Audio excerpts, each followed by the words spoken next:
You're listening to the Savoir Faire audio experience. Are you ready? The Savoir Faire experience is your guide to everything that has to do with lifestyle. From dating, rides, style, and entertainment. All brought to you by the editor of Savoir Faire magazine, Robert White. Anything goes on this audio experience. So, let's go. It's still the best.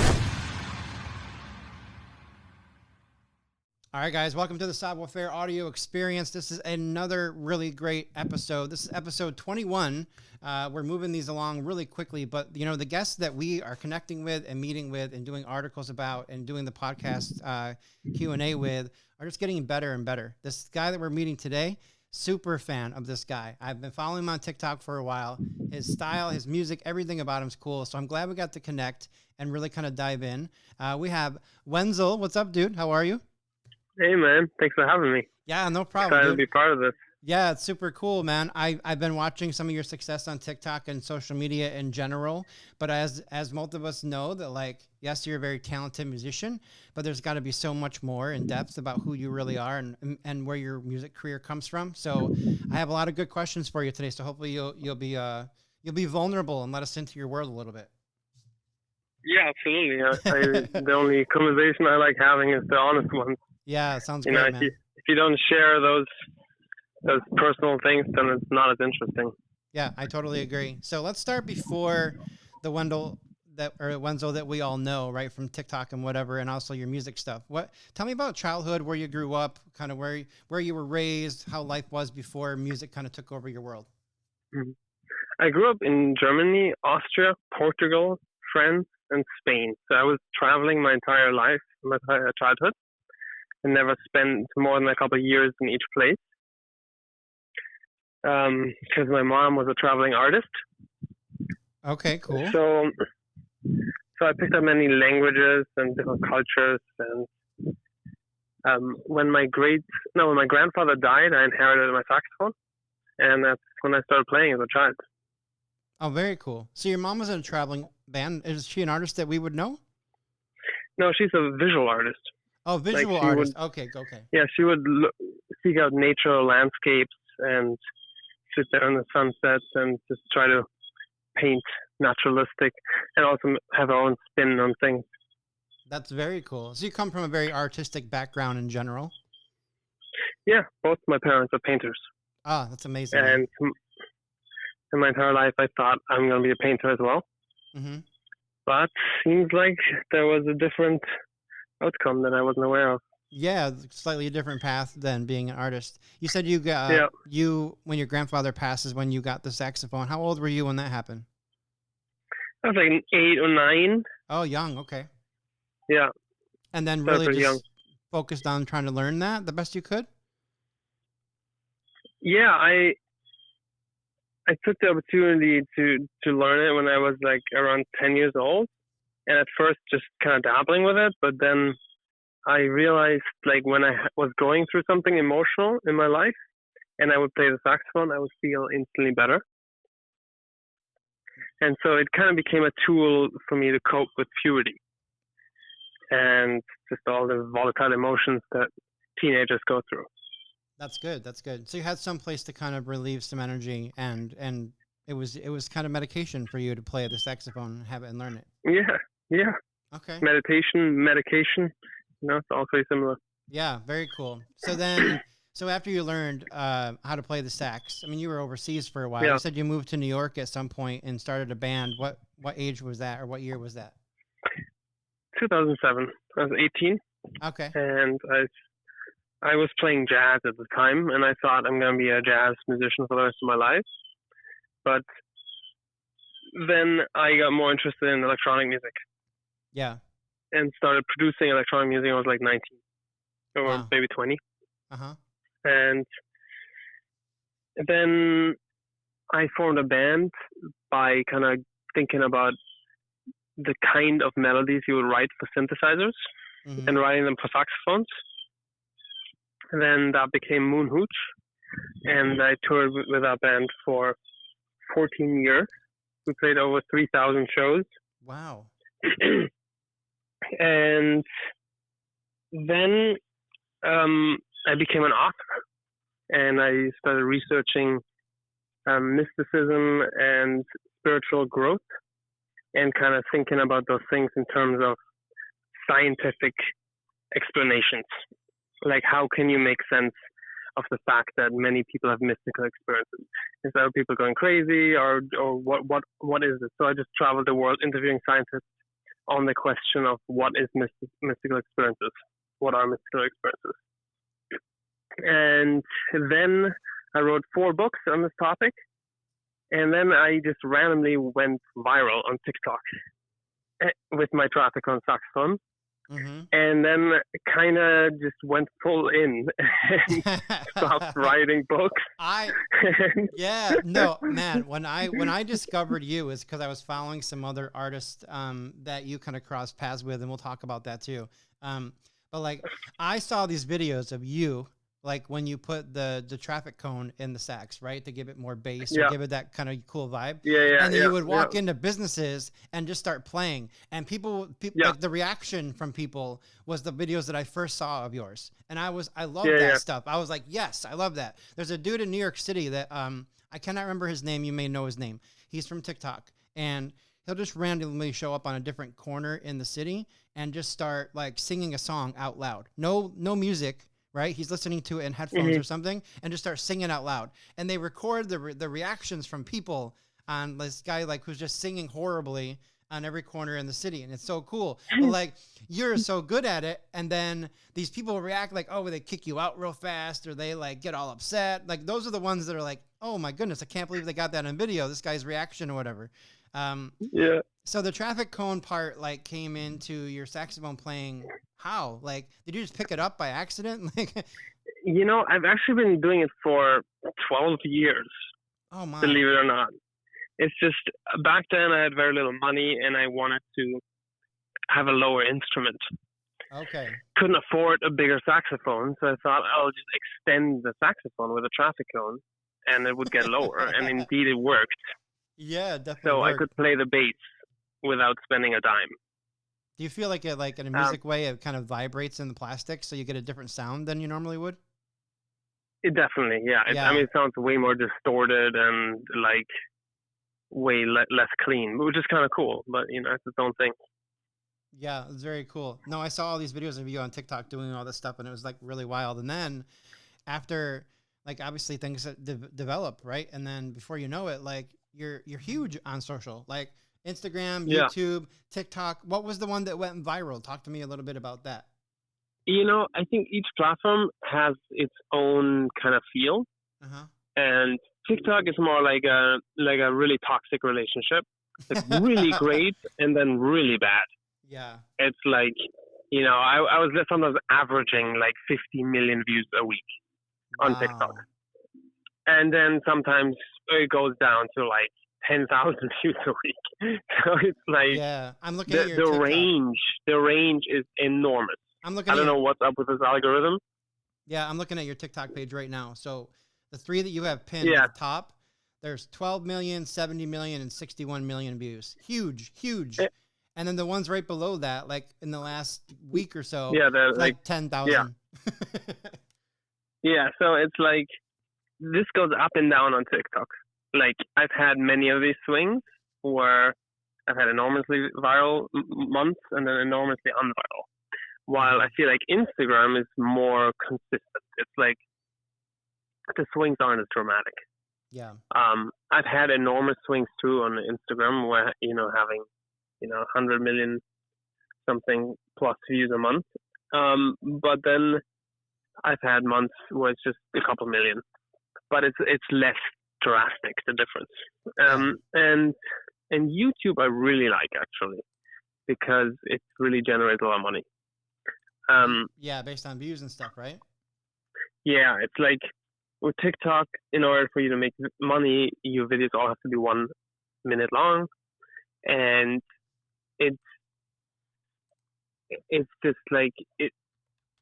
With YouTube, any short you upload will generate money. Yeah. So if you get a really viral short, it makes all your other shorts go viral, and you just start generating passive income. And then also I just feel like, I don't know, it just feels the community feels older, and like not older in age, but just the YouTube culture is older, and Makes it sense. just feels more stable. Yeah. Well, I I feel like YouTube is like a good relationship. yeah. Well, I mean, what maybe less you're exciting doing, and less. Yeah, I was gonna say what you're doing is like so unique. I mean, you're an excellent saxophone player, man. Like top notch. I have seen a lot of saxophone players in different places. I lived in Nashville. I've been to New York City, the jazz clubs and stuff. I've seen some really top notch like saxophone players, right? But you are killing it. And then when you add in this kind of like funky kind of style with the street cone, then now we're at a different level where you're kind of taking it into this kind of dance music EDM feel.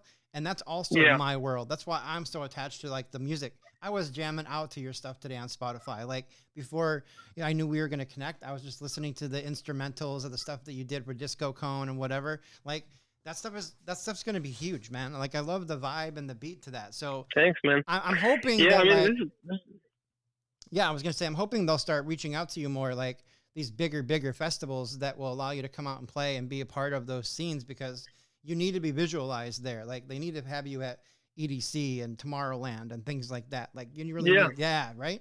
that's the goal. That's the goal. Yeah. So I'm really going heavily into DJing right now.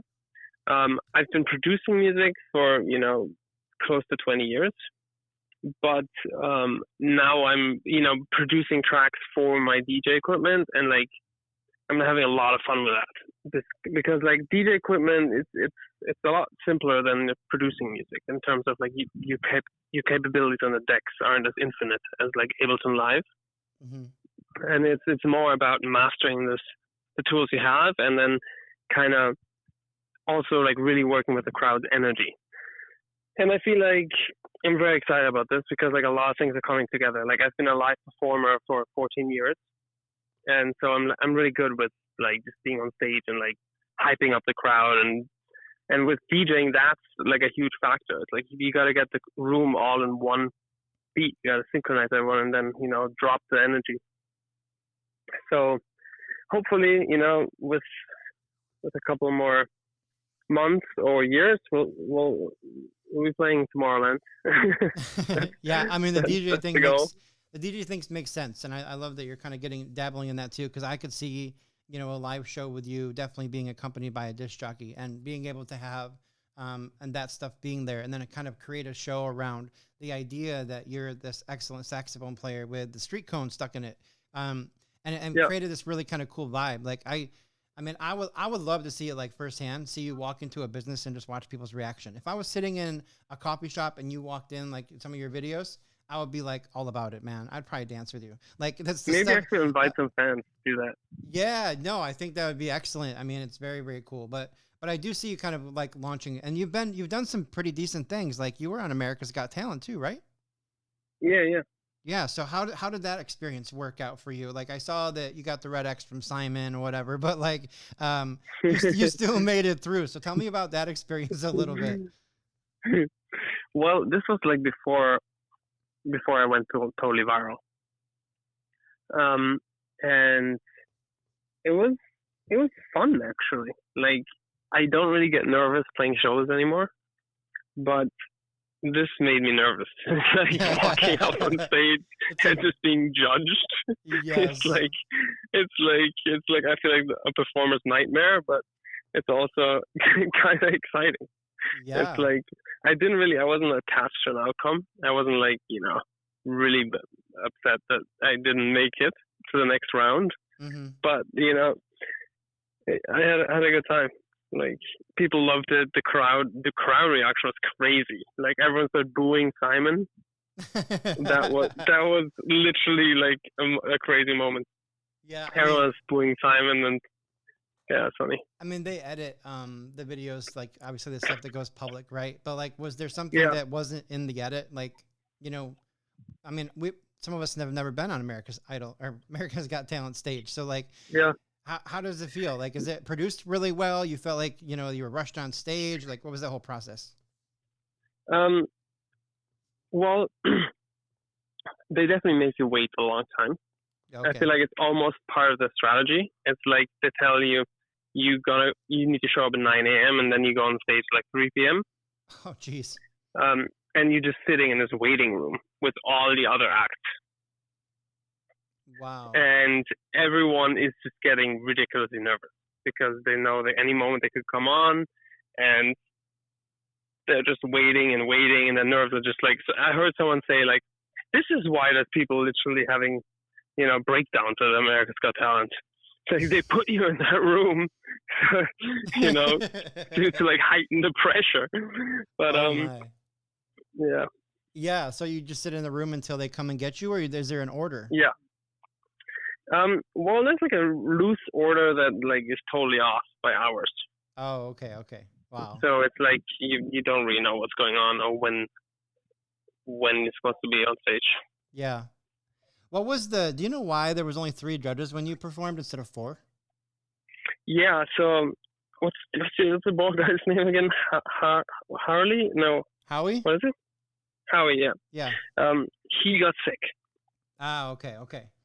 Yeah. Because I saw the video and I was like, did you get to go through the next round because 2 people said yes and then Simon said no? Or that was actually technically I was supposed to go to the next round, but then they had said yes to too many people.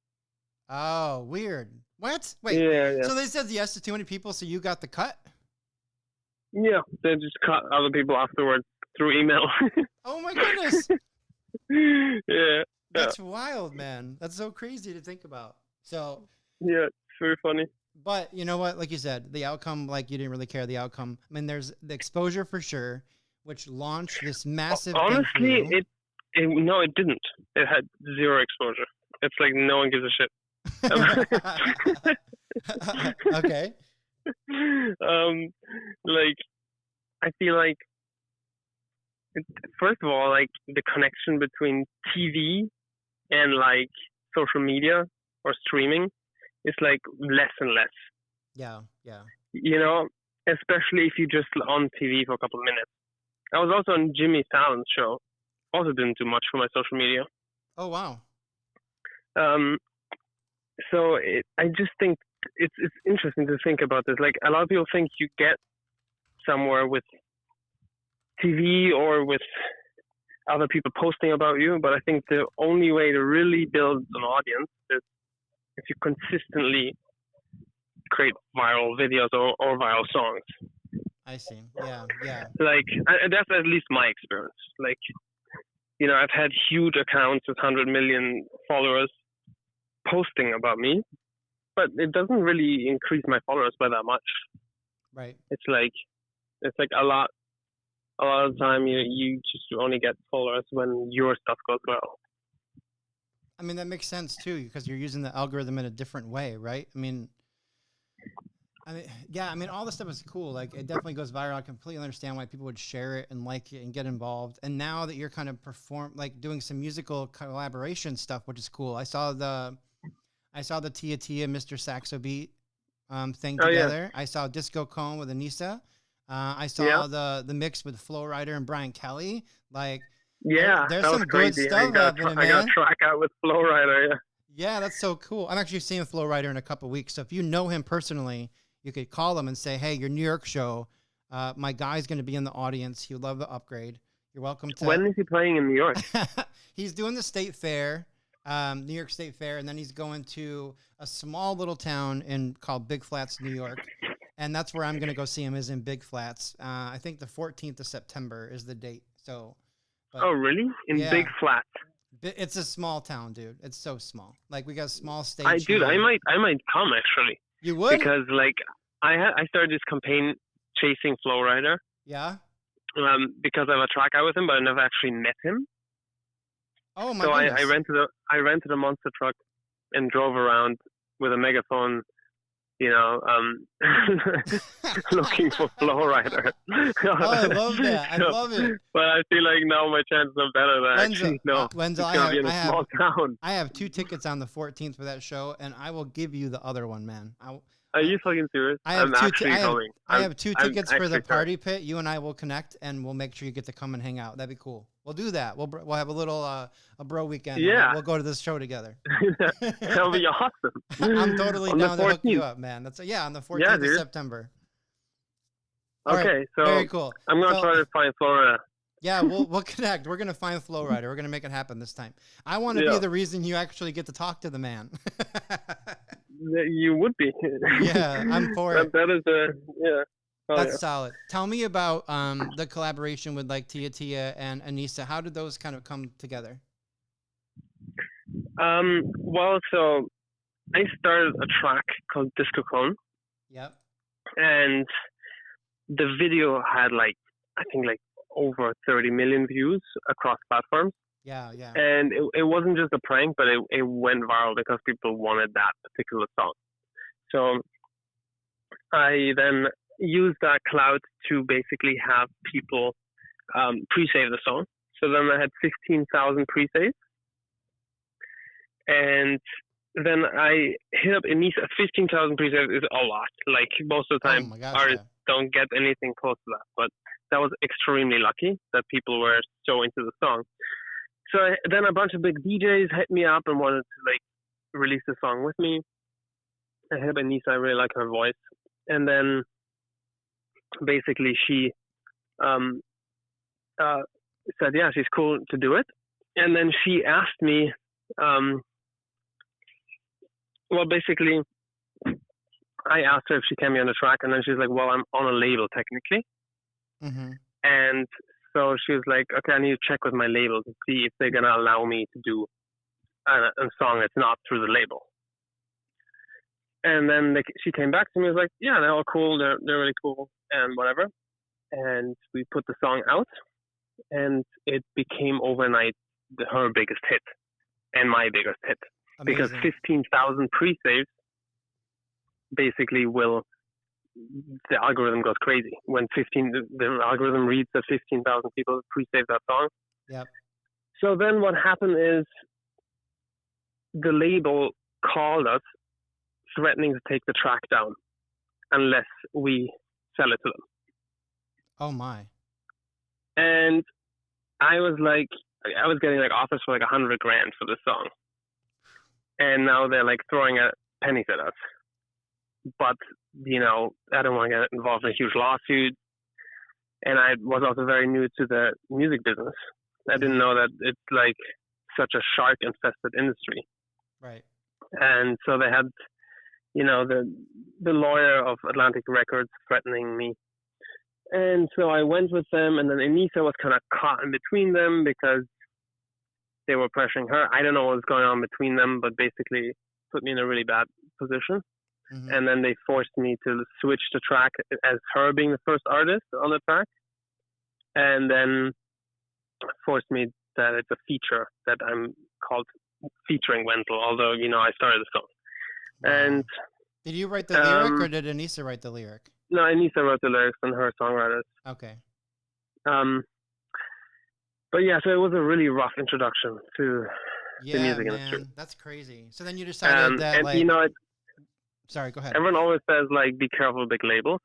Yeah. And I really was trying to, but they play this game for so long, they know what to say, how to push the buttons, giving you also all these hopes and dreams, we're gonna put so much money in this track, and then they just forget about it, and it's can't even reach anyone anymore.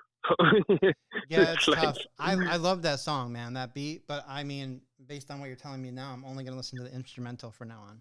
No, it's okay. I mean, no, it's good. I love Anissa. She's stuck in a tough position with having a big label on your back, and yeah, she's a great woman. She's a great singer, and I think all the people at labels are also great people, but it's just all together in that setup that it's like a corporation. You see the same thing everywhere.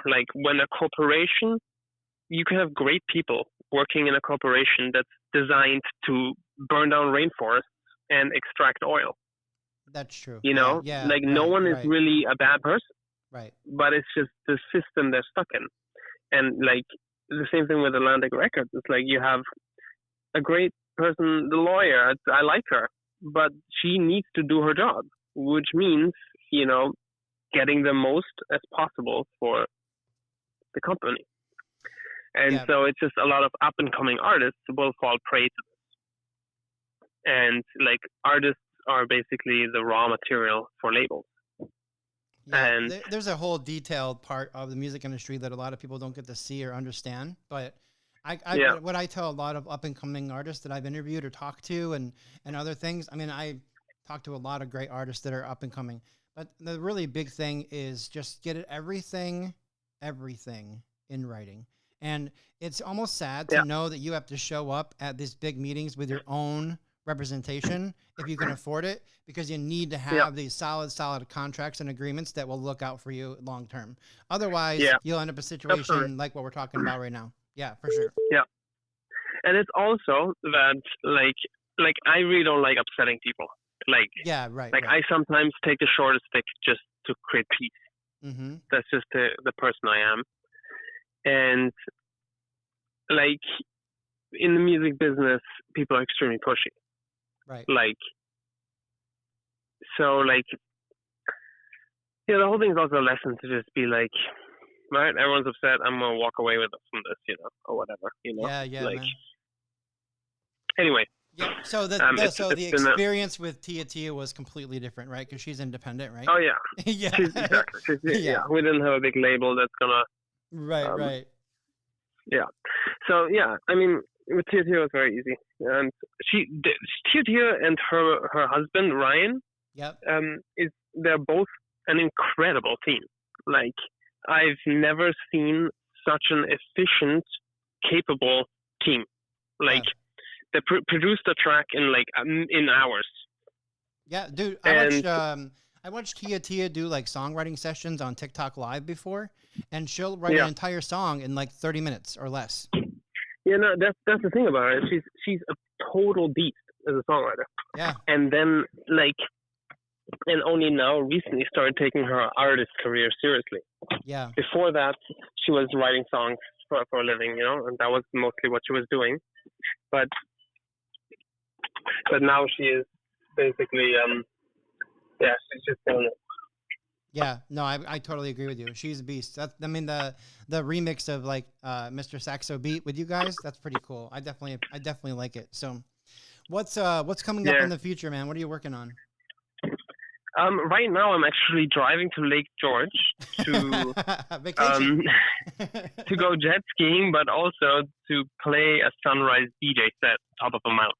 Okay, awesome. So I have like all my equipment in the back, and my girlfriend is a really good video producer and drone pilot. Oh, nice. And, okay. Yeah, so she flies the drone and films me and sets everything up. And I dig it. Yeah, I'm definitely blessed with an amazing woman. Yeah, good for you, man. I really appreciate it. Well, you know what, Wendell? I really appreciate you taking some time and chatting with me today. I'm definitely going to drop all the links for your Instagram, your TikTok, everything, so people can go learn more about you. Hit the follow button. Make sure they're checking you out. I'm interested in this DJ thing, but I'm going to reach out to you again later, and we're going to figure out this concert thing on September 14th. And great. We're going to go meet Flowrider together, you and me. So we're going to make it happen. We're going to make it happen, bro. It has to happen. All right. Sounds great. Well, thanks so much for your time, man. Have a good day and enjoy the lake. Likewise. Take care. Talk soon. Thank you for listening to the show. Please take a minute to head over to www.savoir.com and subscribe to our publication.